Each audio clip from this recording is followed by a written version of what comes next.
سلام به شما دوستان عزیز، من شمیسا هستم، نویسنده کتاب فوتوفن‌های نوازش که قصد دارم که این رو براتون توضیح بدم که اساساً این کتاب به درد کیا میخوره. این کتاب برای کسایی خوبه که میخوان تو ارتباطاتشون موفق بشن، یعنی در واقع هنر و مهارت‌های نوازش رو آموزش میدن.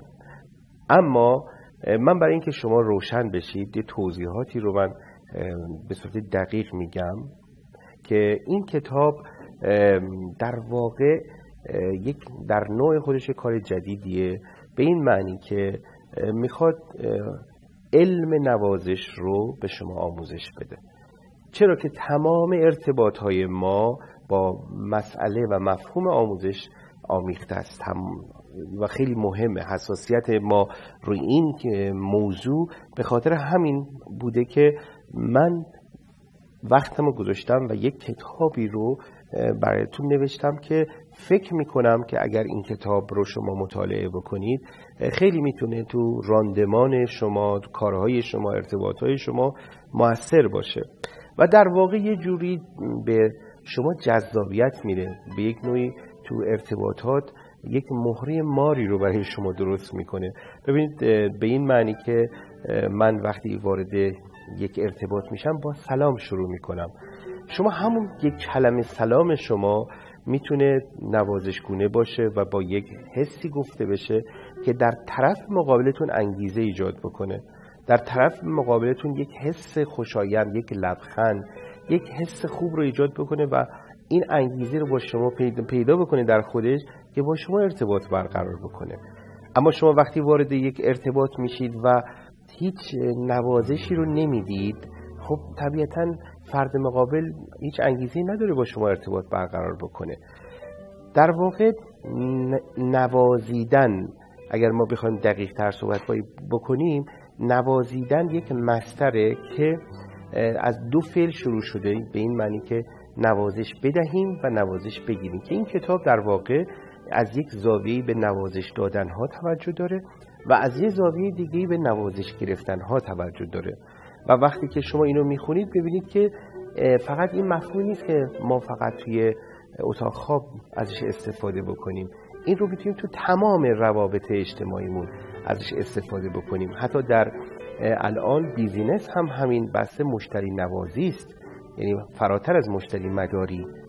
یعنی شما توی حوزه های صنعت و حوزه های تجارت امروزه دنیای فروشندگی با این مسئله خیلی ارتباط تنگاتنگی داره. یعنی مشتری رو باید بسیار با ترفندها، با روشها و شعارها و پیشنهادهای خوبی که ما بهش میدیم مورد توجه و نوازش قرارش بدیم. در حوزه مربیگری، در حوزه مدیریت، در حوزه اگه شما بخواید یک معلم با نفوذی باشید، اصلا علم نوازش نفوذ و دامنه نفوذ شما رو توی ارتباطات قوی تر میکنه، باعث میشه شما موفق تر بشید. شما وقتی که توی یک ارتباط قرار میگیرید هیچ گونه نوازشی نمیدید یا نوازش های شما کاملا بیحال، خیلی نخواستنی هست، خب دوست ندارن خیلی با شما ارتباط برقرار بکنن و بعد شما میگید که دیگران منو دوست ندارن. آیا شما به عنوان یک فاعل به یک فعل اون نوازش هایی که باید به یک طرف مقابلتون بدید دادید؟ آیا اون تلنگرهای نوازشی رو زدید؟ همین یک مفهوم مثل تلنگر نوازشی، به این معنی که شما وقتی با تو ارتباط قرار میگیرید 5 ثانیه 10 ثانیه فرصت دارید که یک ضربه نوازشی به طرف مقابلتون بزنید، یک تلنگر نوازشی به طرف مقابلتون بزنید.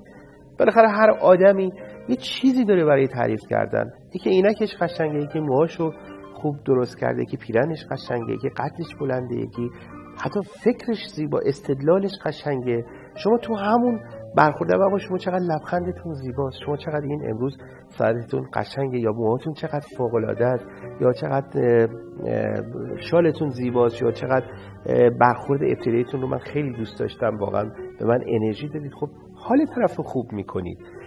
این کتاب در واقع به این مفاهیم میپردازه که کاربردی هستن. یعنی کتاب داستان نیست که مثلا بگی خب حالا خوندیم در واقع به شما راهکار میده، به شما خط میده که شما بیا ارتباطات رو از حالت پسیو به حالت اکتیو بکشون. و خب اون موقع است من خب تو هر ارتباطی قرار میگیرم دیگه نگاه میکنم بدون نوازش‌های آلوده، منظور نوازش‌های تملق آمیز و چاپلوسانه و اینا که تو فرهنگ ما هم بعضی وقتا تشویق میشه نیست. هدف اینه که شما با جان و دلتون بتونید با دیگران ارتباط برقرار بکنید، با جان و دلتون از یکی تعریف بکنید. حالا اگرچه ما این فرصت رو نداریم که بخوایم به همه این سرویس ها رو بدیم، اما حداقل میتونیم این زبانمون رو به کار بگیریم، میتونیم احساساتمون رو بیان بکنیم.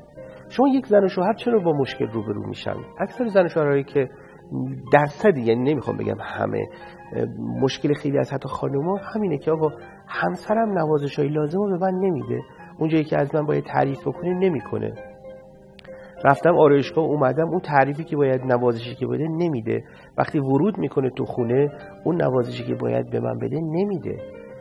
نگاه میکنیم آقا بلد نیست یا علمش رو یاد نگرفته، میگه آقا من همین که میرم فلان خریدها رو میکنم نشون میدم که من زنمو یا همسرمو دوست دارم. اوکی، اما زنها از حرف زدن، از نوازش‌های کلامی لذت میبرن.